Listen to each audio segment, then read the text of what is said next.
From the dark forest to the hospital, Ahmet and his friend Karam went to their village for the summer holiday. Near the village, there was a large and dark forest. The adults had warned them many times not to go there, but their curiosity was too strong. One evening, they gathered their courage and entered the forest. As the sun set, they walked among the trees. At first, everything seemed normal. Birds chirped, and the wind rustled the leaves. But as they went deeper, an eerie silence surrounded them. Suddenly, they heard whispers among the leaves. Ahmet, Karam. They both froze in fear. No one was there, but someone was calling their names. They wanted to go back, but they had lost their way.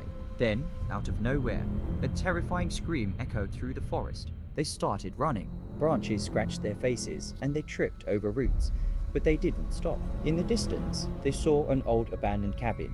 Hoping to find safety, they rushed inside. The cabin was dusty and dark, but the walls were covered with old hospital records. In the faded photos, doctors and nurses had no faces. Suddenly, the door slammed shut on its own. They heard breathing behind them. When they turned around, they saw a man with pitch black eyes. He stepped closer and whispered, "You must go to the hospital."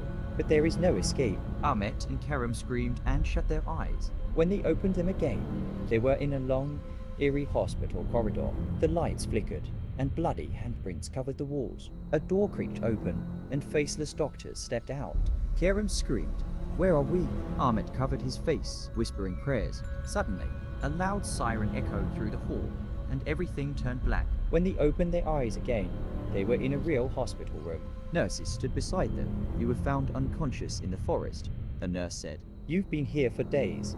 But Ahmet and Karam were still terrified, because outside the hospital window, the man with black eyes was watching them. The end.